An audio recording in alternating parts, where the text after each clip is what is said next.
நடத்துவோம் என்று கூறிக்கொண்டு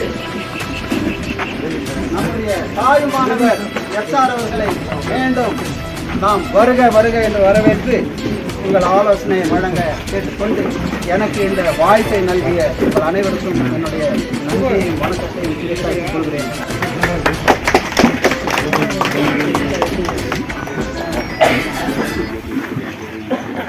கேளுங்க, நான் நீங்கள் சொல்லுங்கள் எந்த நகுது நீங்கள் என்ன சொல்கிறீங்களா? அது இப்போ அவர் என்ன சொன்னார், தலைவர் என்ன சொல்கிறார், அதை பற்றி கேட்டுன்னு செய்யலான்னு இல்லை. நீங்கள் என்ன சொல்கிறீங்க அதை பற்றி கேட்டுட்டா. இவ்வளோ நேரம் எல்லா தலைவர்களும் பேசுறது எல்லாமே நீங்கள் கேட்டுக்கோ. உங்கள் கருத்துக்களை வாயை திறந்து சொல்லுங்க. என்ன செய்யலாம், எப்படி செய்யலாம், என்ன நீங்கள் தங்கவையிலேருந்து சூழ்நிலை இருக்குது சொல்லுங்கள். ஒரு இடத்துல பட்டு பேசணும். பப்ளிக் மீட்டிங் கொஞ்சம் ஏற்பாடு பண்ணாங்க. பப்ளிக் மீட்டிங்கா? ஏப்ரல் 14 ஒரு பெரிய மாபெரும் ஊர்வலம் நடத்தி அதே மாதிரி தலைவர் வந்து கொஞ்ச நாள் இப்போ மனசு வேதனை இருந்தார். அதெல்லாம் வெளியே கொண்டு வரணும்னா தலைவர் ஒரு ஸ்டேஜ் ஏறி அந்த சிங்கக்கூரில் நம்மெல்லாம் மக்களெல்லாம் ஆவலோடு எதிர்பார்த்துருக்குறாங்க. அந்த மீட்டிங்கும் வேணும், பெரிய ஊர்வலமும் நடத்தணும் அப்படின்னு சொல்லிட்டு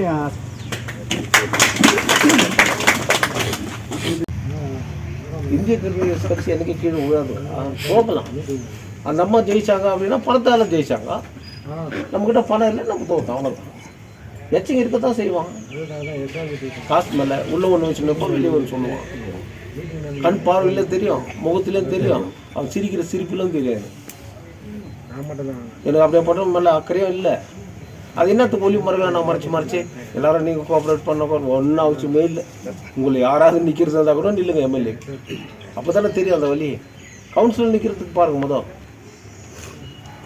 மைனிங் சைடில் 15 கவுன்சிலர் நம்ம பிடிச்சே தீரணும். மொத்தம் 17 இருக்குது. அட்லீஸ்ட் 2 இப்படி அப்படி போனால் கூட 15. அப்போ தான் இந்த ஊர் முன்னேற்றம் இருக்கும். நம்ம அப்படியே நினைக்கிறோம் 500 கொடுத்தான் அல்லது எங்கள் 1000 ரூபாய் கொடுத்துனுக்குறாங்க. இதுதானே அம்பேத்கருக்கு உயிரோடு இருந்ததுதானே தானே சொல்லியிருப்பாரு.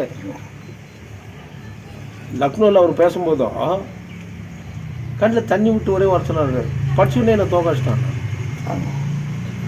யார் சொன்ன வார்த்தை இது? உலக நாடுகள்லாம் அவருடைய அறிவை ஏற்றுக்குச்சு. ஆனால் அவர் இந்தியாவில் சொன்னது வார்த்தை என்னன்னா, படிச்சுன்னே என்னை தோக்கடிச்சிட்டாங்க. நம்ம வாய் திறந்தா கேஜிஎஃப்பில் வந்து அதிகமான படிச்சுங்கிறானுங்களா. என்னாச்சு படிச்சுங்கிறீங்க? ஜென்ரேஷன் மாறும் மாறி அன்றைக்கி இருந்த ஜென்ரேஷன் வந்து ஒரு கொள்கையாக இருந்தான். ஆமாம், அந்த ஜென்ரேஷன் மாற அவன் புத்தியும் மாறின்னு போயினே இருக்கும். 94 நான் வரும்போது கஞ்சா பற்றி யாருன்னா பேசலான்னா இல்லை, குடியை பற்றி கூட யாரும் நிறைய பேச மாட்டாங்க. யாரும் பெரியவங்க 2 பேரும் அப்படி கொடுப்பேன். இப்போ ஜென்ரேஷன் மாற என்ன ஆகுது? உங்கள் வாயாலே சொல்கிறது எவனும் சரியில்லை சார் ஏரியாவில், யாரை கேளு எவனும் சரியில்லைன்றீங்க. அப்போ வயசாகி போச்சுங்க. அன்றைக்கி நான் வரும்போதோ எனக்கு பெரியவங்கெல்லாம் வந்து இருந்தாங்க, அவங்கெல்லாம் இல்லை. இப்போ ஒரே லோகநாதன் இருந்தார், அவரும் இல்லை. கரெக்டாக இவங்கெல்லாம் பெரியவங்கெல்லாம் இருந்து இந்த பார்ட்டியை வளர்த்தாங்க.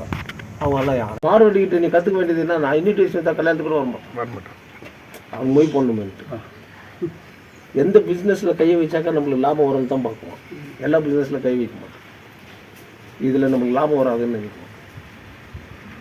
இன்றைக்கி 50,000 ரூபாய் ஒரு மோதிரத்தை கொண்டு போய் வச்சாக்கா அவ்வளோ வராது சார். 30 கொண்டாந்து 35 நிற்க வைக்கிறோம். அர்ஜென்ட்டுக்கு நீ கொடுத்து தான் தீரணும். அப்புறம் நம்ம வட்டி கட்டுறதுல ஒன்றும் இல்லை, போயிடுச்சா 15,000 ரூபாய் அவனுக்கு லாபம். அவன் எங்கன்னா காசு வச்சுக்கிறான்னு ஜனங்க மத்தியில் வரானா? ஐயோ நம்ம கஸ்டமர் அவர் இன்விடேஷன் கொடுத்துக்குறோம் அவனை வந்துடுவானா? அவங்களுக்கு யாரே பண்ணுறது. கஸ்டமராக வாங்கணும், தீபாவளி அன்றைக்கி ஒரு ஸ்வீட் கொடுப்போம். ஆனால் அவனை வாய்ப்பு நிற்கணும். நம்ம சேர்த்துக்கிறார அவர் நம்ம என்றைக்கும் மறக்கிறது, அவர் மறக்கிறது இல்லைங்கிற. சரி படிக்கிறாரு சொன்னால் இன்னும் ரொம்ப அசிங்கம், புரியுதா? அந்த காலத்தில் நம்மலாம் எப்படி வாழ்ந்தோம் அப்படின்னா, கோனி போய் எடுத்துகிட்டு மார்க்கெட் பக்கம் போகிறான்னாக்கா அதுக்குள்ளே அண்டா வச்சுன்னு போய்க்கிறான். நான் அடமாட்டுக்கு வச்சுட்டு அப்புறம் மூட்டுக்கலாம். இதுதாங்க வாழ்க்கை ஓடினுச்சு. அன்றைக்கி சரியான எடுத்து சொல்கிறதுக்கு லீடர் இல்லை. நம்ம முடிஞ்ச அளவுக்கு படித்தவங்க தப்பிச்சுக்கிறாங்க. எவன் படிப்பை கோட்டை விட்டானா அவன் போயிட்டான். ஐடிஐ படித்தா அப்ரெண்டிஸ் படித்தா பெம்எல்ஏ வேலை வாங்க. பெம்எல்ஏ தொழிலாளிகளுக்கெல்லாம் கொடுக்குறோம். நாங்கள் நம்மளால் என்ன பண்ணோம்? ஐயோ அவன் ரிட்டையர்ட் ஆகிட்டு போயிட்டுருவோம். இப்போ இனிமேல் ரிட்டையர்ட் ஆகிட்டோன்னு இவங்க ஆப்ஷன் கட்டி வச்சுருக்காங்க. பகுத்தறிவு கம்மின்னா வேறு. இதெல்லாம் இனிமேல் சொல்லி நான் ஒன்றும் திருந்துற மாதிரி எதுவும் இல்லை. நீங்கள் என்ன முடிவு எடுக்கிறீங்க அது சொல்லுவோம். நான் இருக்கிற வரைக்கும் பாபா சாஹேப் அம்பேத்கர் பண்ணுறாங்க, நான் போயிட்டு போய் கூட பண்ணுறாங்க. அப்போ அது ஒரு குரூப் ஆகிடும், பார்ட்டி ஆகும். தலித்துக்காரங்க ஒரு 10 பேர் வச்சு தலித் போராட்டம்ன்றாங்க, அது மாதிரி அம்பேத்கர் போராட்டம் அப்படின்னு போகும். அப்போ நீ தமிழில் தான் சொல்லிருக்குவேன், பழகிட்டோம் தமிழில். போலீஸ்காரன் ஏய் ஓகே அப்படின்னுவான், அவன் காணால் தான் பேசுவான், நீ தமிழில் பேசும்போது அடிக்குவோம். நீ குரல் விடுறதுக்கு ஆள் கிடையாது. நான் சொல்கிறது உங்களுக்கு ஜோக்காக இருக்கும், நீ இன்னும் கொஞ்ச நாள் ஆகட்டும், அடிபட்டு சாப்பிட்றாங்களா இல்லை அப்புறம் வேற பிள்ளைங்க அன்றைக்கி நீ அழுவ. இப்படி பொலிமின்னு தான் ஆகாது. ஆனால் 30% நல்லவங்கிறாங்க அந்த ஊரில். 30% அவங்களாகட்டும் அவங்க பிள்ளைங்களாகட்டும் அவங்க வாழறாங்க. அதை நீ 40-50 ஆக்கிட, உன்னை அசைக்கவே முடியாதியா?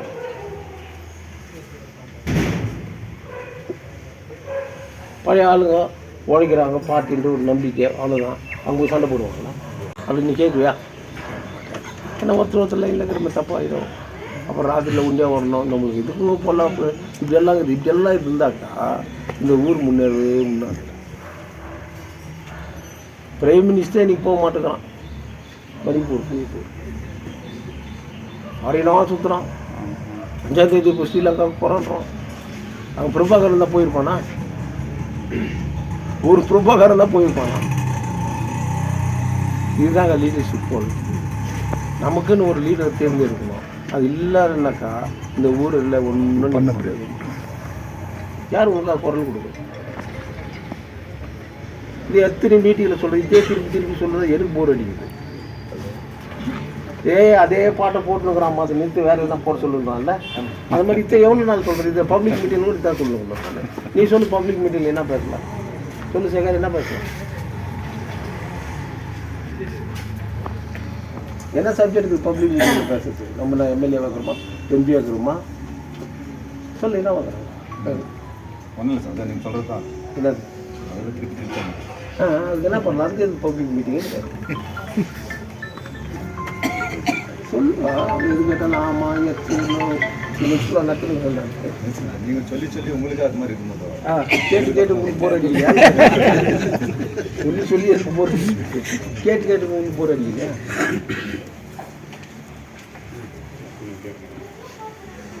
ஏதாவது சொல்ல வேண்டியதான் சொல்லுங்க. உங்களுக்கு நீ இருக்கிற ஏரியாலே உங்களுக்கு ஒரு கொள்கை இருக்கணும். என் வார்டில் ஒரு கவுன்சிலர் நான் உருவாக்குறேன், அந்த எண்ணங்கள் யாருக்கு வருது? 10 பேர் தான் போதும், அந்த ஏரியாவே மடிக்கணும். நம்ம பேசுறது இப்போ எங்கள் வார்டில் வந்து நான் உங்களுக்கு 1200 ஓட்டு வாங்கி கொடுத்துருக்கோம். அந்த 1200 ஓட்டை வந்து நம்ம ரீப்ளேஸ் பண்ணோம். கவுன்சிலர் ஒரு ஆள் நிற்க வச்சு நம்ம சரி, நமக்கு ஆப்போசிட்டில் இருக்கிறவங்க எவ்வளோ வாங்கினா சார்? நம்ம ஆப்போசிட் வந்து எல்லாம் காசெல்லாம் கொடுத்து ஒரு 808 லட்சம் தரும். ஈக்குவலாக தானே இருக்குது. நம்ம 1200 வாங்கியிருக்கோம். வில்லேஜில் போய் இப்போ 5 ஓட்டு போடல நம்மளுக்கு. இல்லை, நம்ம எங்கள் வார்டு மாதிரி எல்லாரும் வார்டும் பண்ணணும்னாக்கா நம்ம ஜெயிக்கிறதுக்கு வாய்ப்பு. அது இல்லைங்க நான் சொல்கிறது, எங்கள் வார்டு கூட ஜாஸ்தி மாடலில் நீங்கள் சொன்ன மாதிரி 17-15 பண்ணலாம். என்ன சொல்ல வரேன்னு கேள்வி. ஆனால் வில்லேஜில் இருக்கிறவன் ஆர்பிஐக்காரன் கேஜிஎஃப்காரனுக்கு 5 ஓட்டு போடல. அவன் பிடிக்காதவன் தான், அவன் படிக்காதவன் தான், தோட்ட வேலை செய்கிறவன் தான். ஆனால் அவன் எவ்வளோ ஸ்ட்ரிக்டாக இருக்கிறான்? அவன் எச்சா நீங்கள் எச்சியா? நான் எச்ச இல்லை. என்ன மாதிரி 30% இருக்கிறான் எச்ச இல்லாத. எவ்வளோ? 30. அதில் சந்தேகமே இல்லை. அவனுக்காக தான் நான் உங்களுக்கு ஸ்டாண்ட். அவங்க பெரியவங்களாகட்டும் சின்னவங்களாகட்டும் பேசும்போது அவன்ற வார்த்தை வந்து அது நடைமுறை வார்த்தை. 30% இருக்கிறாங்க. 70% அயோக்கியர்களுக்காக நான் ஏன் பயப்படணும்? பயப்பட வேண்டிய அவசியமே இல்லை. ஆனால் நின்னேக்கலாம் தோத்துனேக்கலாம், அது ஜாலியாக இருக்கும் இல்லையா? உள்ள 3 முறை ஃபெயில் ஆகிட்டாலும் நீயே டிசைட் பண்ணுற. போய் அந்த ஐடிஐலாம் போய் செய்வது சொல்கிறியா இல்லையா? மெக்கானிக் ஷாப்லாம் போய் கற்றுக்க போயிட்டு சொல்கிறியா இல்லையா? இப்போ நான் என்ன பண்ணிக்கணும்? நான் என்ன பண்ணிக்கணும்? இதான் எப்படி சொல்லி நான் ஏன் கஷ்டம் போயிருக்கேன், எலெக்ஷன் நிற்கிறது காசு விடுங்க. அந்த கருத்து வரும். மான அவமானம்னு ஒன்று இருக்குது. என்ன சொல்லுவான்? இருந்தாலும் பாவம் எப்போ பார்த்தாலும் நிற்கிறான், தோற்று நிற்கிறான். அதுக்கு நீங்கள் யார் தான் நில்லுங்க. நான் உங்கள் கூட இருந்து உங்களுக்காக வந்து பேசுகிறேன். சரிங்களா அந்த வேலையா? இல்லை நான் நிற்கணுன்றது என்ன எனக்கு வந்து அவ்வளோ முழு மனதில் இல்லை. இருந்தது போயிடுச்சு. மக்களில் சரியில்லை. பட் இனிமேல் என்னடா அது போயிடுச்சு என்னடா பிரயோஜனன்ற ஒரு எண்ணம் மனசுக்குள்ளே வந்து அதனால் நீங்கள் யோசனை பண்ணி பாருங்கள். நீங்கள் நிற்கிறவங்க யாராவது இருந்தால் இப்போ ஸ்டெடி ஆகுங்க. நான் நிற்கிறேன் சார் எம்எல்ஏக்கு இல்லைங்க. நான் சுப்ராயன் நான் பிரச்சாதுக்கிறேன். நான் சொல்கிறது கரெக்டாக இல்லையா? நான் ஏதாவது தவறாக பேசுனா கூட சுட்டி காட்டுங்க. இல்லை, யதார்த்தத்தை தான் கரெக்டாக சொல்கிறீங்க. அது சொல்லக்கூடாதுன்றாங்க சில பேர். பொய் சொல்கிறா தான் சார் இந்த உலகம் அப்படின்றாங்க. எனக்கு பொய் சொல்ல கற்றுக் கொடுக்குறாங்க. எங்கே முன்சாமி உங்கள் ஸ்டேட்டில் இல்லை கூட இல்லை, பொய் சொன்னா தான் சார் லீடர் ஆகிறது இல்லைன்னா ஆகிறது இல்லைன்னு சாந்து பொண்டாட்டில் தான் சொல்லிச்சு. யாரும் சொல்ல மாட்டாரு. இது சொல்லக்கூடாது தான் நான் மறைமுகமாக சொன்னேன். அதுவே எனக்கு ஃபோன் பண்ணி ஜெகமாண்டி காணோன்னு இது எனக்கு வேலை இருந்துச்சு சார், நான் போயிட்டேன் சார். நீங்கள் உண்மையை சொல்லியே தான் சார் நீங்கள் தோக்கிறது, நீங்கள் கொஞ்சம் பொய் சொல்லணும் சார் அப்படின்னு நான் சொல்லுவேன். யாரை சொல்லியிருக்க மாட்டாங்க. எப்படி இதெல்லாம் நம்பி தான் நான் கோட்டை விட்டேன். உண்மையை பேசினேன். எப்பவுமே எனக்கு என்னத்துக்கு பயம் இல்லை. நான் டிசைட் பண்ணிட்டேன் மனசுக்குள்ளே என்ன டிசைட் பண்ணிக்கிறேன் அதை நான் தான் தெரிஞ்சுக்கிறேன். அதனால் நான் பயப்படணுன்னு அவசியம் இல்லை சார். நீங்கள் கண்டிப்பாக அந்த முறை வந்துடுவீங்கன்னா நாமினேஷன் போட்டு உங்கள்கிட்ட ஓட்டு கேட்டு ஒரு பப்ளிக் மீட்டிங் போகிறேன். என்ன எல்லாருக்கும் தெரியும் தானே, புதுசாக யாரும் தெரிஞ்சுக்கணும்னு அவசியம் இல்லை. ஓட்டு போடுறவங்க எல்லாருக்கும் நான் யாருன்னு தெரியல. ஓட்டு போடுவீங்களா? வேறு நாமினேஷன் போட்டு வந்துடுங்க. என்னங்க எல்லாம் மனம் திறந்து சொல்லுங்க, உறுதி சொல்லுங்க. இவ்வளோ சொல்கிறாரு, பழிசெல்லாம் போயிடுச்சு. இனிமேல் நாங்கள் வந்து உங்களுக்கு 30%, 40, 50, 60% பண்ணுறோம் சார்னு ஒரு உறுதிமொழி சொல்லுங்க. சத்தியம் செய்யுங்க. அதுதான் நம்ம செய்ய வேண்டியது. அதை தான் சும்மா பொய்யாது சொல்லுன்னு பொய்யில்ல. பாபா இப்போ உங்கள்கிட்ட பேசும்போது சொன்னேன், பாபா சாஹிப்புக்கு அடுத்து நமக்கு ஒரு பாபா சாஹிப் கட்சி இருக்காருன்னா தலைவர் தான். யார் இந்த மாதிரி கோடி கோடியாக இழந்துட்டு பண்ணுவாங்க? உறுதி சொல்லுங்க. எல்லாம் நீங்கள் வந்திருக்கிறீங்க, தைரியம் சொல்லுங்க. நாங்கள் இருக்கிறோம் சார், 30%, 50% பண்ணுறோன்னு சொல்லுங்க. இறங்கி வேலை செய்யலாம். அமைதி வந்து எதுக்கும் உதவாதுங்க. எல்லாரும் சேர்ந்து சொல்லுங்க. 60% நாங்கள் இருக்கிற தலைவருக்குன்னு சொல்லுங்க. சொல்லுங்க சார், தைரியமா முடிவு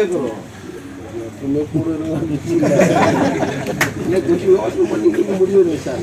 எல்லாருக்கும் எல்லா விஷயம் தெரியும். யாரும் தெரியாதவங்க யாருமே கிடையாது. இன்னோசென்ட் யாருமே கிடையாது. எல்லாருக்கும் எல்லாம் தெரியும். ஆனால் இன்னோசென்ட் மாதிரி ஒரு தலைவர் எப்படி சொல்கிற செய்யலாம். எதை என்ன சொல்கிறது எனக்கு சொன்னால் தான் சொன்னாலும் தெரியாது. தெரிஞ்சு சொன்னால் கூட தெரியாது. படித்த எம்எல்ஏ எம்பிங்களே ஓட்டு போடும்போது அவன் இதை என்ன சொல்கிறேன்னு அவன் லீடுங்களே கண்டுபிடிக்க முடியாது. எத்தனை பேர் நோ கான்ஃபிடன்ஸில் தூக்குறான். அந்த அந்த பற்று வந்து இந்த பணத்து மேலே வரணும். பணத்து மேலே வரோம், பணத்தோடு போயிடணும். இல்லை மண்ணு மேலே பட்டுக்கிறோம், மண்ணு மேலே பாசமாகணும். எப்படியோ பட்டுருக்காங்க வச்சுக்கிறாங்க. நம்ம ஊர் நம்ம காப்பாற்றணும். நம்ம ஊரில் நம்ம தான் இருக்கணுன்ற எண்ணம் இருக்கணும். ஒரு புடி மண் நான் விடவே மாட்டேன்டா என் ஊருக்காக அப்படின்னு சொல்கிறாங்க. ஹிஸ்ட்ரி படிக்கிறது அதுக்கு தான்.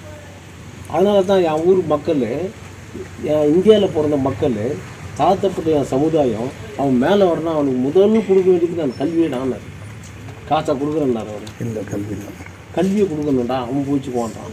இங்கே கல்வியை கற்றுக்கணுன்றான். சைலன்ஸாக அவன் வரைக்கும் நான் போயிச்சுன்னு போகிறேன். இவனுக்கு ஏன் நான் மாற அடிக்கணும்னு நினைக்கிறேன். ஒரு ஐஏஎஸ் ஆஃபீஸர் இருந்தால் கூட சரி, நீங்கள் போய் அவருக்கு ஒரு முறை மாலை போட்டு அடிக்கடி வராதுங்க. மற்ற ஜாதிக்காரங்களாம் என்னையே கவனிச்சுக்கிறாங்க. ஆனால் மற்ற ஜாதிக்காரெல்லாம் அவன் ஆளுங்கிட்ட தான் போயின்னு இருப்பான். இதை நான் கேட்டுக்கிறேன் ஐஏஎஸ் ஆஃபீஸர். இப்படி சொல்கிறதுக்கு வெக்கமா இல்லை? நீங்கள் என்ன வந்து நீ தான் பேசணும்னு கேட்குறீங்க. ஐயர் பெருமளுக்கெல்லாம் கூட சொல்லணும். ஏன்னா அவர் கூட இங்கே வெளியில் நிற்கணும். இவங்களாம் பேசிட்டு ஐயர் பெருமல் வந்துடுவாங்க. ஐயர் என்னத்தை பிடிக்கிட்டு சார். படிப்புன்றது வேறு, பகுத்தறிவுன்றது வேறு. பாபா சாஹேப் அம்பேத்கர் வந்து ஆவரேஜ் ஸ்டூடெண்ட்டு தான். பாபா சாஹேப் அம்பேத்கர் ஆவரேஜ் ஸ்டூடெண்ட்டு தான். ஆனால் அவருடைய பகுத்தறிவு இருப்பார். உலகத்திலேயே ஒரு கணக்கு போட்டு பிடிக்க முடியாத மூலம். அதனால தான் எல்லா சப்ஜெக்ட்லேயும் டாக்டரேட் வாங்கிட்டார். மகாத்மா காந்தி கூட படித்தார் ஆக்ஸ்போர்ட் யூனிவர்சிட்டி, ஃபெயில் ஆகிட்டு. பண்டிட் ஜவஹர்லால் நேரு கூட படித்தார், பாஸ் ஆகல. படிச்சிருப்பீங்களா இப்போ நான் அம்பேத்கரை பற்றி? முழுசாக படிச்சிருப்பீங்களா? ஓரளவுக்கு தெரிஞ்சுக்கலாம் அம்பேத்கர். நாங்கள் ரொம்ப பியாந்த லிமிட்டில் அவர் ரொம்ப நாள் வாழ்ந்துருக்கணும். 56 வயசுல ஆச்சு. Over strain. இப்போ டாக்டர்கிட்ட போனோன்னா ஸ்ட்ரெஸ்ஸு, கொஞ்சம் ரெஸ்ட் எடுக்கணும். அவர் ரெஸ்ட் எடுத்துக்கிட்டே இல்லையா? சமுதாய மக்களுக்கு ஃபியூச்சர் இப்படி தான் இருக்கும். நம்ம மக்கள் தான் இருக்கணும். டேய் உன்னால் முடியலாம் கூட அங்கேயே விட்டுருற ஆசை டிஸ்டர்ப் பண்ணாத இருக்கணும். நீங்கள் உங்களுக்கு அந்த எண்ணம் இருக்கணும் சார். வாலிபர் யார்கிட்டே சொல்கிறீங்க யங்ஸ்டர்ஸ் எல்லாம் உங்களுக்கு ஓட்டு போட்டாங்க சார். அப்போ வீட்டில் இருக்கிற ஓட்டு போடலாம் அதாவது திட்டாமா நீயே தான் சொல்கிறது எனக்கு மட்டும் ஏன் போடல? அப்போ உங்கள் கண்ட்ரோல் இல்லை அவங்க அர்த்தம் இல்லையா? இதெல்லாம் யோசனை பண்ணி பாருங்க. நீ தங்க வயலில் ஒரு பெரிய மாற்றத்தை கொடுக்கணுன்னா ஒரு 4-5 மாதத்தில் கவுன்சில் முடிஞ்சிடுச்சு. 27ஆம் தேதி பட்ஜெட் நிற்கிது. கனடா பேப்பர்லலாம் வந்துக்குது. அது தமிழில் விளக்கமும் சொல்லிக்கிறேன். அவங்க லைவ் கொடுக்கல, லைவ் எல்லாம் கொடுக்க முடியாது. நான் லட்சம் கொடுத்துக்கிறேன், விஷயமும் சொல்கிறேன். லைவ் கொடுத்தே தீரணும். என்ன நடந்துச்சு உங்கள் ஏரியாவில் நீ தெரிஞ்சுக்கணும். உங்கள் கவுன்சிலில் என்ன பண்ணாங்கன்னு நாங்கள் தெரிஞ்சுக்கணும். நீ தானே கவுன்சிலுக்கு ஓடி ஓட்டு போடுறேன். நம்ம சொந்தக்காரர் அவர் இல்லைனாக்கா வீட்டு பார்த்துக்கலாம் வச்சுக்கலாம். எங்கே வரணும் இல்லை புள்ளிங்களா இதெல்லாம் ஒரு வாழ்க்கையா? சரி வந்தால் கூட தான் சேர்த்து போடுறோம் இல்லையா? இப்போது அந்த கவுன்சில் பாடி பிடிச்சவங்கன்னா இல்லை நான் கேஜி டர்ன் ஆகிடுச்சு காட்டுறதுக்கு தான் கவுன்சில் எலெக்ஷனு. நில்லுங்க, யாருக்கு தைரியம் தான் அவங்க நில்லுங்க. காசு இல்லையா சார்? நான் காசு வாங்காத ஓட்டு போடுங்கடா.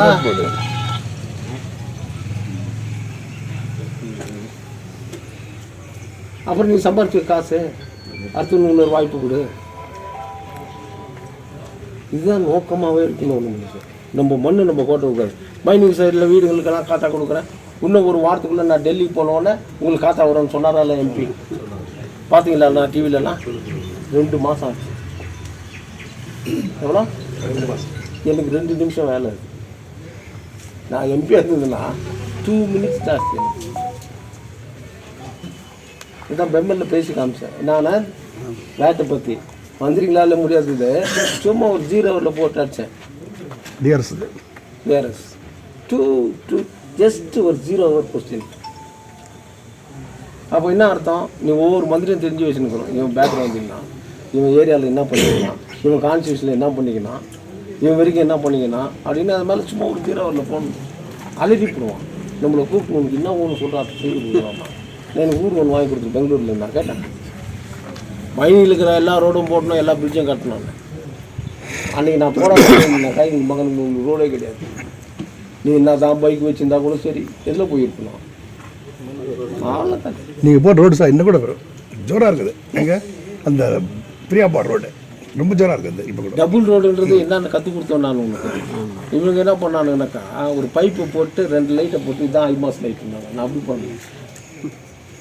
யாருக்கும் எந்த தொந்தரவு கொடுக்காத ஒரு கடையை கூட இடிக்காத கவர்மெண்ட்டுடைய பில்டிங் எல்லாம் உள்ளே தள்ளுறாங்க. இன்றைக்கி மகாராஜா இருந்தால் பெருசாக கொடுத்துருக்காரு ஹாஸ்பிட்டல் காம்பவுண்டில், இந்த காம்பவுண்டில். இன்றைக்கி வாட்டர் போர்டுக்காரன் வந்து முனிசிபாலிட்டிக்கிட்ட நம்ம ஒப்படைச்சிடறான்றான்.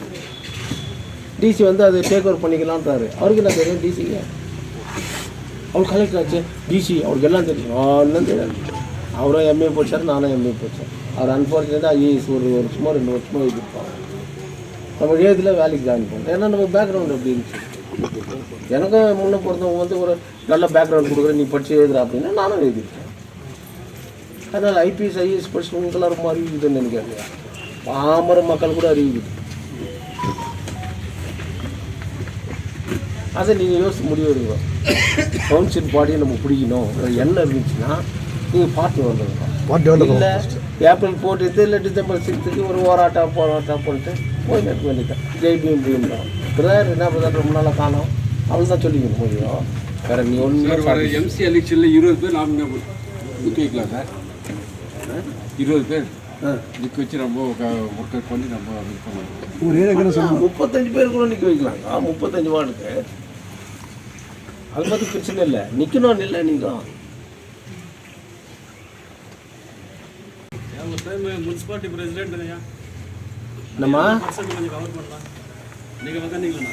இல்லை இல்லை நான் தான் சொல்லியிருந்தேன். நான் உட்காரணும் இல்லையோ ஆர்பிஐக்காரன் எவனா ஒருத்தன் உட்காரான். நீ முதல் சீட்டு ஜெயிச்சுனா தானே 20 சீட்டு நீயே உட்கார. அது ஆம்பளையாகட்டும் பொம்பளையாகட்டும் யார் தான் உட்காரான்? நம்ம பார்ட்டியில் இருக்கிற தானே உட்காரான். நம்ம நோக்கமாக அதுதானே. அந்த மாற்றத்தை நீங்கள் உருவாக்கி காட்டுங்க கவுன்சில் எலெக்ஷனில். அப்புறம் எம்எல்ஏ பற்றி யோசிக்கலாம்.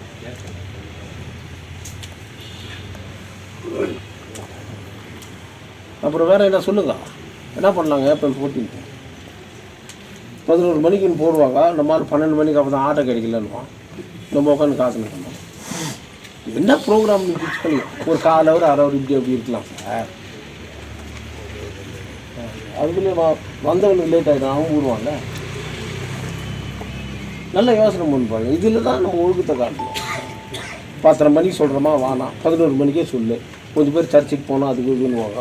அது அவங்க ஒரு ரிலீஜியஸ் மேட்ரு. அதில் நம்ம விரும்புகிறவங்க போகிறாங்க, விரும்புகிறவங்க போகிறோம், அதுக்கு நம்ம வந்து போகிறாங்க. இல்லை ஜென்ரலாக சொல்கிறாங்க. மண்டே வந்துச்சுன்னா எல்லாம் வேலைக்கு போயிட்டாங்க. சொல்கிறேன் சார், நீங்கள் போட்டு லீவுனா என்ன பண்ணுவேன்? நீங்கள் ஸ்பெஷல் மாசணுமா? சரி, நீங்கள் பார்த்த ஸ்பெஷல் மாசம் எல்லாம் தந்துட்டு தானே இருக்குது. மதம்ன்றது ஒன்று தானே அந்த ஊரில் இந்த உலகமே அழிஞ்சுருக்கு. குறிப்பாக மதம் ஒன்று வச்சுட்டு தான் நீங்கள் பிஜேபிக்காரன் ஆட்டம் காமிக்கிறாங்க. இப்போ டீலிமிட்டேஷன் நாங்கள் கொண்டாடுறோம் அப்படின்னாக்கா யூபியில் இன்னும் 40 சீட் சேர்த்துக்கிறோம், மகாராஷ்டிராவில் சேர்த்துக்கிறோம், பீகாரில் சேர்த்து, மத்திய பிரதேசில் சேர்த்துக்கிறோம், பீகாரில் சேர்த்துக்கிறோம். சவுத்தே வான போராடு அப்படின்னு நான் எம்பி சார் செலவு அப்படின்னு அங்கே ஜெயிச்சேன். உன்னே அவன் மதிக்கிறான், மதிக்க வேண்டிய அவசியம். இது நம்மளுக்கு தெரியுமா? தெரியாது. இதெல்லாம் ஆராய்ச்சி பண்ணி பாபா சாஹேப் அம்பேத்கர் பார்லிமெண்ட்டில் இப்படியெல்லாம் பண்ணுறாருன்னு சொல்லிட்டு அவர் ரொம்ப அவமதிச்சாங்க. உடவும் போஸ்டில் என் மயிறு தூக்கி விசிட்டு வந்தேன். என் மக்கள்கிட்ட போய்ட்டு அவனுக்கு விழிப்புணர்ச்சி பண்ணுறேன்னு வந்துட்டாங்க. அறிவின் மாமையார் அவர் அம்பேத்கர்னே சொல்லக்கூடாது நம்ம வாயார். அறிவின் ஒலின்னு தான் சொல்லணும். அவர் வேற அறிவின் ஒலிங்க. அவங்க பைபிளில் கூட என்ன சொல்லுச்சு? அடிச்சில் எம்பெருமான் இயேசு யெகோவா லாங்குவேஜில் தானே பேசினாரு. யார் சர்ச்சுக்கு போனீங்க? என்ன லாங்குவேஜில் பேசினாங்க?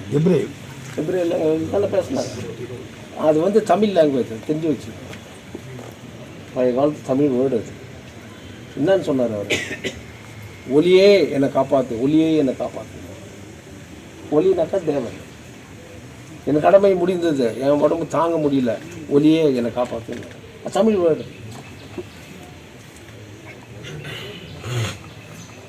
அதெல்லாம் வெறும் ஹிஸ்ட்ரி பார்க்கக்கூடாது, சரித்திரத்தை பார்க்கணும்.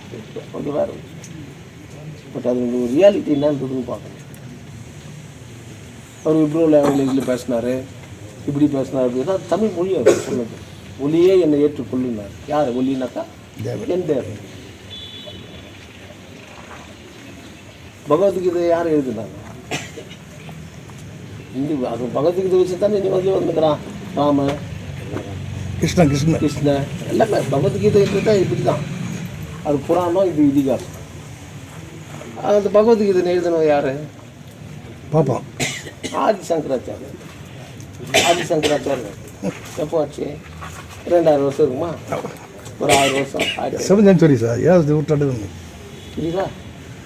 ஆனால் இவங்க சொல்கிறது முதல் உருவானது. அப்படியே கணக்கு போட்டுக்கேன். 360 சாமிகளை வச்சு கும்பிட்டு இருந்தாங்க இஸ்லாமத்தில். இன்னும் கூட சவுதியிலலாம் வந்து நபிகள் நாயகம் சொன்னார், இதை கட்டி முடிச்சுட்டு ஒப்படைச்சிடுங்க. 1200 வருஷமாக கட்டியிருக்கிறான், இன்னும் முடியலன்னு. அது முடிக்காம ஒப்படைன்னு சொன்னார்ல. அது ஒப்படைச்சிட்டாக்கா இவனுக்கு அரசாட்சி போயிடும். அரசர்ன்றது இது இருக்காது. அப்படி ஒவ்வொரு மதத்தையும் படிச்சு வரும் பாபா சாஹேப். நபிகள் நாயகம் சொன்னார், இதை முடிச்சுட்டு அது ஒப்படைச்சிடுங்கன்னு சொன்னார். இத்தனை வருஷம் கட்டினாக்கிறானுங்க, முடிச்சுட்டா கொடுத்துடணுமே. ஆனால் முடியல. அவர் மன்னர் ஆட்சி போயிடும். அந்த 320 சாமிகள்லாம் அவங்களுக்கு தேவையாடா? ஒரே ஒரு கடவுள்னு தான் நபிகள் நாயகம் சொன்னாங்க. அவர் தான் கரெக்டாக சொன்ன எம்பெருமான். கரெக்டா? இது இஸ்லாமிக்லேயும் ஈஸ்டரும் ஒன்றா தான் வருது. ஃபாஸ்டிங்கு இவங்க ஃபாஸ்டிங்ஸும் ஒன்றா தான் வருது. ஏன் ஒன்றா வருது? எப்படி ஒரு மாதிரி ஜீசஸ் அப்படி இல்லை. ஆபிரகாம் பிறந்தவர் தான் இஸ்மாயில் ஈசாக் 2 பேர். இங்கே ஈசாக்குனாக்க கிறிஸ்டின், அங்கே இஸ்மாயில் தான் முஸ்லீம். யாருக்கு பிறந்தான்? அப்போ ஒன்று தானே. ஆனால் அந்த பட்டில் அப்படி இருக்கும். இது பாபா சாஹேப் அம்பேத்கர் சொன்னார். அவர் எவ்வளோ படிச்சிருப்பாருன்னு யோசிப்பேன். ஆனால் பகவத்கீதை இருந்த ஆதிசங்கர் அவர் வந்து 2வது வருஷம் தான் ஆச்சு. அவர் என்ன சொல்லிக்கிறாரு, வர்ணங்கள் இப்படி, ஜாதிகள் இப்படி, உணவு இப்படி தான் உணவு சாப்பிட்ணுன்றான். பழைய கஞ்சி கொடுறான்றான், கூழ் கொடுறான்றான். அத்தை நம்மளுக்கு இப்போ என்ன திணிக்கிறான், இவன் ஜாலியாக சாப்பிட்டேன். உடல் ஆரோக்கியம் ஆர்கானிக் சொல்கிறோம். யார் மேல் ஜாதிக்காரன், நீ பழைய தொழிலுக்கு வாடான்றதை என்ன அழகாக சொல்கிறான் பாரு. Organic health. ஏன்னா டேய், நாங்கள் கூழ் குடிச்சிடும் போது நீங்கள் நெய் ஊற்றி சோறு தண்ணி விட்டுங்க, இப்போ நாங்கள்லாம் புச்சாக கொஞ்சம் வெளியே வரோன்னா ஆர்கானிக் சொல்கிறோம். அதுக்கு தான் கீதை படின்னு அடிச்சுன்னா சண்டை போடாத நிற்கிறீரா நான் அப்படின்றான். படிக்காத அதில் என்னத்துக்கு சண்டை போடாதன்றான். உடனே இப்படி திருப்புறான், எங்கள் பெரிய பார்க்குறாரு சித்து பார்க்குறாரு அப்படின்னு. அர்ஜுனை ஏன் நிற்க வச்சான், அடிச்சா நிறைய பேர் செத்துருவான். அவன் பொண்டாட்டிகள்லாம் விடவாயிடும், அவன் பொண்ணுங்களுக்கெல்லாம் வாரிசு இல்லாத போயிடும். சத்திரியன் தான் கட்டணும், இவங்கள வேறு ஜாதிக்காரன் கட்டிக்கினாக்கா சத்திரிய குடும்பம் அழிஞ்சிருமே. அதுக்கு தான் அவன் தயங்கினான். அதுக்கு கிருஷ்ணர் அழகாக சொல்கிறார், அதை பற்றியெல்லாம் நீ கவலையே படாத, அந்த ஆத்மா சத்திரியம் கூடவே போயிடுமா. அப்போது 40 வயசில் ஒரு விடோ லேடி ஆகிட்டாக்கா, இவன் பிறந்து இவன் வீழ்ச்சி வரதில்லை, அது 80 வயசு ஆகிடும். அப்போ அந்த சத்திரியம் அவனை கட்டிக்குவானா. இதுதான் கீதை. இதெல்லாம் வந்து புச்சாலி இங்கே இருக்கிறவங்கள தெளிவாகிறவங்ககிட்ட ஆர்குமெண்ட் பண்ணிக்கிறவங்ககிட்ட அவங்ககிட்ட பேசணும். அது பேச காமிக்கிறது தான். போர்வெல்பேட்டில் யாரோ ஒருத்தன் வந்துருந்தான். யாருங்கவன் கர்ணனை பற்றியும் இவனை பற்றியும் பேசுறதுக்கு வந்தானாங்க. திருச்சி லோகநாதனா என்ன அவன் பேர்? திருச்சி லோகநாதன் தான். டிவிலலாம் சன் டிவிலலாம் கூட பேசினார் அவர். நாளைக்கு கலைஞர் கருணாநிதி என் ஸ்டேஜில் ஏற்றுதல் பண்ணுவேன். பக்தன் இல்லை மேலே பக்தி இன்னைக்கு போடுறது, நான் நாளைக்கு போகிறேன். பக்தனை வச்சுக்க சொல்லுவேன். அரசியல் அவனெல்லாம் நான் சேர்க்கறேன், நான் கருணாநிதியை சேர்க்கலாமா அவன் பக்தங்கிறான். அங்கே இந்த விஷயம் எனக்கும் தெரியும். இவனுக்கு ஏன் கூப்பிட்டாங்க என்ன போர்லால் அந்த மையெல்லாம் சேர்ந்து நடத்தினான்னு பாருங்க. ஆமாம் சார், பார்க்கல போர்லால் பார்க்க பாடி லாங்குவேஜ்லேயே அவர் காலேஜ் சபை வைக்குவார். ஐயோ மகனே குந்தி இப்படி அழுகுது அப்படி இப்படின்னு. அதுக்கு இந்த பொம்பளைகளும் குந்தி வந்து ஒரு கன்னிங் லேடி பிளான் பண்ணி தான் அடிச்சுது. அது அப்படின்னா கம்மியான ஆள் கிடையாது. கரெக்டாக பிளான் பண்ணி அவங்க கூட இருந்து அடிக்க வச்சு. அப்போ இவர் என்ன சொல்கிறாரு கிருஷ்ணன், நீ கவலைப்படாத நான் பார்த்துக்கிறேன் அட்ரா. அது பகவத்கீதை பார்த்தா வெறும் கொலை குத்து தான் இருக்கும், அகிம்சை இருக்காது. அதை கொண்டாந்து மகாத்மா காந்தி கிட்ட சொல்லி விட்டாங்க. அந்த மனுஷன் இது ஓகே பகவத்கீதை ஏற்றுக்கணும் அப்படின்னு. கடைசியில் அவர் என்னன்னாரு, வர்ணம் இருக்கட்டும் ஆனால் ஜாதி பற்றி தலைவரமாக தாத்தப்படல சொன்னார் பாரு. ஓ என்னடா இப்போ இப்படி திரும்புகிறான் அப்படின்னு சொல்லிட்டு எல்லா பிராமணனும் இவனை சுட்டுறான்ட்டான். 3 மாதத்தில் சுட்டான். ஏன்னா இந்த ஆள் திரும்புகிறான் எப்படி. இப்போ இன்னைக்கு அதான் சொல்கிறான், ஒரே புகையாகுது, பெட்ரோல் வண்டியில் போகும், டீசலில் போகாதீங்க அப்படின்னு. அது நம்ம அக்கறை வச்சுருக்கிறோம். நாங்கள் இவன் பக்கம் ரோல்ஸ் ராய் காரில் ஜாலியாக போயிருக்கலாம். நீங்கள் நம்ம ஜாதிக்கார காரில் போது அவனுக்கு கண்டுபிடிக்கல. அதை ஒன்று மாற்றி சொல்கிறான், உங்கள் நன்மைக்காக தான் சொல்கிறான். ஆமாம் ஐயர் சொன்னாக்கா கரெக்டாக தான் இருக்கும் அப்படின்றாங்க. எவன் கோவிலில் ஐயராகிறானோ பிராமணனா அவன் படிக்காதவன் அர்த்தம் தெரிஞ்சு வச்சுங்க சார். அவன் வீட்டில் வந்து ஒரு பியூசி படிச்சுட்டா கூட அமெரிக்காவுக்கு ஃபோன் பண்ணி அத்திம்பேர் நம்ம பையன்தான் இது பார்த்து போட்டுறேண்ணே, சரி நான் எதனா ஏற்பாடு பண்ணுறேன்னு நான் ஃபிக்ஸ் பண்ணிடுறேன். அவன் படிப்புக்கு ஏற்ற மாதிரி. ஒன்றுமே படிக்கலன்னு வச்சுக்கா, இவன் கூலி வேலை செய்துக்கிறானா, குளத்து வேலை செய்துக்கிறானா, பார்பண்டிங் வேலை செய்துக்கிறானா, ஹோட்டலில் கிளீனராக இருந்துக்கிறான். அவன் என்ன பண்ணுறான், அந்த சான்ஸ்கிரிட்டு 6ஆம் கிளாஸ் 7ஆம் கிளாஸ் பசங்க கூட மனங்கடி கற்றுக்கமாக கற்றுக்கலாம். அவ்வளோதான் அவன் சொல்கிறத. அதை வச்சுன்னு ஓல் விட்டுன்னு சம்பாதிச்சு சாப்பிட்டுக்கிறான். நீ ஐயர் என்ன சொல்கிறதா அதுதான் கேட்கணும். செவ்வாய் தோஷம் ஒரு பூஜை வச்சு பரிகாரம் பண்ணலான். ஒரு ஜாதகத்தை எடுத்துன்னு போயிட்டு அந்த ஐயங்கிட்ட கொடுத்துரு, பேர் ஏதாவது ஆம்பளை பேரும் பொம்பளை பேரும். இதில் யாருதுங்க பொம்பளை யாருங்க ஆம்பளைன்னு கொஞ்சம் கேள்வி அவன் சொல்லிடுறானப்பா. சொல்ல முடியாது, இதையே சொல்ல முடியாத செவ்வாய் கிரகத்தில் செவ்வாய் தோஷம்ன்றான். நம்ம ஊங்காட்டுனுக்குறோம். இந்த பகுத்தறிவை தான் பாபா சாஹேப் அம்பேத்கர் சொன்னார் சார். அதை எவன் அந்த பகுத்தறிவை ஏற்றுக்கணுக்கு மைண்டுக்குள்ளே ஏற்றிக்கிறானோ அவனுக்கு ஆசைகளே வராது. சரி சார், அவனுக்கு ஆசையே வராது. என் சமுதாயம் மேலே வரணும்னு நினைப்போம். எனக்கு அந்த எண்ணம் வருது. இப்போ என் சமுதாயம் மேலே வரட்டும். இருக்கிற வரைக்கும் அவங்களுக்கு நம்மளால் முடிஞ்சது உபதேசம் பண்ணலாம். அவங்க கேட்குறானோ கேட்கலன்னு வச்சுக்கோ. பெத்தவன் சொல்லியே ஏதோ ஒரு அம்மா சொன்னாங்கல்ல, நீ சொன்ன கொஞ்சம் அந்த குடிக்கிறது விட்டுருவான். யார் பெத்த தாய் சொல்லி அவன் விடலையா, நான் சொன்னால் விட்டுருவாங்க. அவன் கேட்டால் அவங்க அம்மா அப்படின்ட்டு போவான். என்ன அவன் குடிச்சா என்ன, அவன் காசு அவன் குடிக்கிறான். குடிச்சா உடம்பு கெட்டுடுவான். அவன் காசு அவன் குடிக்கிறான், விட்றான். நீ ஏன் வருத்தப்படுற? நம்மளுக்கு நல்லது சொல்கிறான் இவன். நீ லக்ஸுரி ஆகுறல, இங்கிலீஷ்காரன் குடிச்சு நீ டான்ஸ் ஆனது தானே தான். அவங்ககிட்ட நீங்கள் கும்மால் அடிச்சுன்னு தானே அவன் சொத்து சம்பாரிச்சிங்க. இது எப்போ படிண்டா தெரியணும் நம்மளுக்கு. நான் படித்தா தான் தெரியும். அம்பேத்கருடைய கொள்கையை படித்து பார், இதெல்லாம் க்ளீனாக எழுதிக்கிறார். அப்போது நம்ம ஆள் திருந்துறான்னு பார்க்கலாம். நம்ம ஏதோ சார் அவங்க மேல் ஜாதி இருந்தால் கூட நம்மளுக்கு கொஞ்சம் ஹெல்ப் பண்ணால் வீடு கட்டணும். அவன் சும்மா அவனுக்கு வீடு கட்டல, காரணம் இல்லாத அவன் செய்யவே மாட்டான் எனக்கு.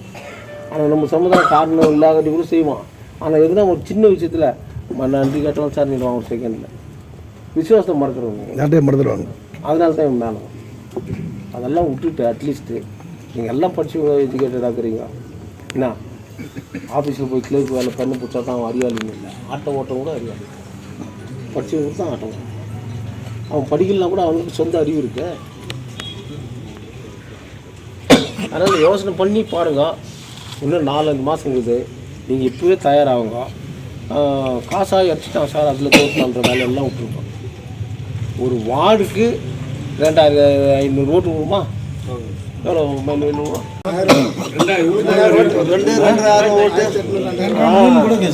இல்லையா? அதில் 1200 1300 ஓட்டு கெட்டியாக பிடிச்சி அவனை ஓட்டு வந்தாவே நீ ஜெயிச்சிருவேன். எவ்வளோ கரெக்டா? நீ மற்றவங்களுக்கெல்லாம் வந்து நீ கவலைப்படாத, வீட்டு கொடுக்கணும் அப்படின்னு. ஏன் கொடுக்குறவங்கம்மா அவனுக்கு உங்ககிட்ட காசு வாங்கி மூணுக்கிட்ட காசு வாங்கி உனக்கு தான் அவன் ஓட்டு போடுறது இல்லை. அதெல்லாம் கன்ஃபார்ம் பண்ணு. இந்த மண்ணு மேலே பற்றுக்கிறவனே, அம்பேத்கர் மேலே பற்றுக்கிறவனே, இல்லை எனக்கு விசுவாசமாக அவன் இருக்கணும்னு இல்லை. நான் ஒரு நல்ல நண்பனாக இருந்தா, நீ ஒரு நல்ல நண்பன் தான். ஒரு 1200 ஓட்டு செட் பண்ணுங்க ஒரு வார்டுக்கு. தமிழை முன்னேறணும், தமிழை வரணும். அது என்ன இருக்கணும்? அது இல்லைன்னு சொல்லாத. சும்மா நம்ம பேசின்னு பிரயோஜனம் என்ன ஆகுது? இது யோசனை பண்ணி பாருங்க. அடுத்தது வேறு என்ன முடிவு எடுக்கிறீங்க சொல்லுங்கள். ஏப்ரல் 14 ராகுல் எங்கப்பா? கிருஷ்ணா உட்காந்து இருக்கும்போது கொடுத்துருப்போம். அவங்களுக்கு சும்மா போர் வச்சுருக்கோம், கொடுங்க. நான் கூட டிஃபன் பண்ண தான். எங்கே போகிறேன் டெய்லர்? வா ஒரு பம்சம் சொல்கிறேன். தர்ணா உட்காரோம். அப்படி லைவ் வச்சா உட்காந்து கொஞ்ச நேரம் பாருங்க. நான் தர்ணா உட்காடுறேன். லைவ் வச்சே தீரணும். 65 கோடி கொடுத்துக்குறாங்க வாட்டருக்கு. எவ்வளோ? 65 கோடி தெரியுமா யாருக்குன்னா உங்களுக்கு? 65 கோடி. 35 வார்டுக்கு ஒரு கோடி பண்ணால் கூட 35 கோடி தான். தண்ணி பஞ்சமே இல்லாத போயிட்டு இருக்கோம். அதெல்லாம் நாங்கள் பேசுறது உங்களுக்கு தெரியணும்ல. அதனால் தயவுசெய்து அன்றைக்கி கொஞ்சம் வாங்க. போலீஸ்காரன் உங்களுக்கு உள்ளே விட மாட்டானுவான். நான் தானே கேட்கல இருக்கிறேன். ஐயோ அங்கே லைவ் விட்றாங்களா இல்லைன்னு பார்த்தா அங்கே தர்ணா உட்காரண்டி. நீ யாரா எங்களை தடுக்கிறதுக்கு நான் கேட்குறவா? ஓ நாங்கள் விட மாட்டோம், வேலை போடணும். அவன் என்னன்னா போடுறேன், நான் வரேன். கவுன்சில் நடக்குது இல்லை, ஏற்கனவே சொல்லிக்கிறேன் இல்லை.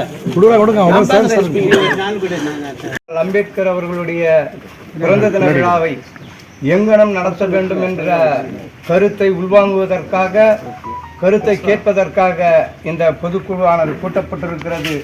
தயவு கூர்ந்து நான் முதல்ல சொன்னது மாதிரி உங்கள் கருத்துக்களை வெளிப்படுத்தினால், எப்படி செய்ய வேண்டும் என்று நீங்கள் விரும்புகிறீர்களோ அந்த கருத்தை இங்கே வெளிப்படுத்தினால், தயவுசெய்து அமைதியாக இருக்காதீங்க. உங்களுக்கு அந்த எண்ணம் தோன்றுகிறவர்கள் தயவு செஞ்சு எழுந்து இப்படி செய்யலாம் அப்படின்ற கருத்தை நீங்கள் தெரிவிச்சிங்கன்னா அதை பதிவு செஞ்சு தளபதி எஸ் ராஜேந்திரன் அவர்கள் இறுதியாக நமக்கு என்ன கட்டளை இடுகிறாரோ அதை நாம் சிறமேற்கொண்டு செய்ய வேண்டும். நாம் 10 ஆண்டு காலமாக அல்ல, 20 ஆண்டு காலமாக ஒரு சக்தியை இழந்து நிற்கிறோம். அந்த சக்தி இழந்ததனால் தங்கவயலிலே கொள்ளை கூட்டமாக இருக்கிறது. தாலுகா அலுவலகத்தில் போனால் நாம் நிராகரிக்கப்படுகிறோம், நம்முடைய ஆட்கள் இல்லை. எந்த அலுவலகத்திலையும் லஞ்சம் லாவண்யம் தலைவிரித்தாடுகிறது. தளபதி எஸ் ராஜேந்திரன் அவர்கள் இந்த தங்கவயலிலே சட்டமன்ற உறுப்பினராக இருந்த பொழுது நம் இல்லத்து நிகழ்ச்சிகளில் அழைத்த போதெல்லாம் வந்தார். எல்லா பகுதிகளிலும் வளர்ச்சி பணி இருந்தது. ஜேசிபி இயந்திரத்தை கொண்டு இந்த தங்கவயலை சுத்தம் செய்தது கர்நாடகம் இல்லை, இந்தியாவிலேயே முதல் தலைவன் தளபதி எஸ் ராஜேந்திரன் அவர்கள். அந்த மாதிரி நான் இன்னைக்கு இருக்கிற சட்டமன்ற உறுப்பினர்கள் 4 பேர் 4-5 அவங்க குப்பை கூலமாகத்தான் இந்த தங்கவயல் மாறி இருக்கிறதே தவிர கொள்ளையடித்துக் கொண்டிருக்கிறார்கள். கோடி கோடியாக கொள்ளையடித்துக் கொண்டிருக்க காசு கொடுத்து வச்சு ஜெயிச்சவங்க இப்ப காசு சேர்த்து வச்சு திருப்ப அதே வழியத்தான் அவங்க மகளும் செஞ்சுட்டு இருக்கிறாங்க. சட்டமன்றத்திலே ஒரே ஒரு மட்டும் நான் சொல்லிட்டு அமர்ந்துடுறேன். தளபதி எஸ் ராஜேந்திரன் அவர்கள் 2 முறை சட்டமன்ற உறுப்பினராக இருந்தாரு. 21 அமைச்சர்கள் தங்கவயலுக்கு விஜயம். பைரேகவுடா இன்சார்ஜ் மினிஸ்டர் 7 முறை தங்கவயலுக்கு வந்தார். இன்றைக்கு நடக்கிறது காங்கிரஸ் அரசு. காங்கிரஸ் சட்டமன்ற உறுப்பினர் ஒரே ஒரு அமைச்சர் கூட வரல. பூத்தேர்கிட்டு வராங்க ராமலிங்க ரெட்டிய. தளபதி அப்படி இட்டுன்னு வரல. சம்பைங்க தான் அந்த தொப்பிக்கார மினிஸ்டர் ஒருத்தன் தான், கோலார் டிஸ்ட்ரிக்ட் இன்சார்ஜ் மினிஸ்டர், அவனை பூத்தேர்கிட்டு வரலாம். இப்போ இருக்கிற சட்டமன்றம் ராமலிங்க ரெட்டியை பூத்தேர்கிட்டுன்னு வருது. மாட்டா ஹாஸ்பிட்டலுக்கு ஒரு டாக்டர், தீயணைப்பு மினிஸ்டர், தீயணைப்பு நிலையத்துக்கு ஒரு மினிஸ்டர், ஹைகிரவுண்ட அங்கே ஃபவுண்டேஷனுக்கு ஒரு மினிஸ்டர்,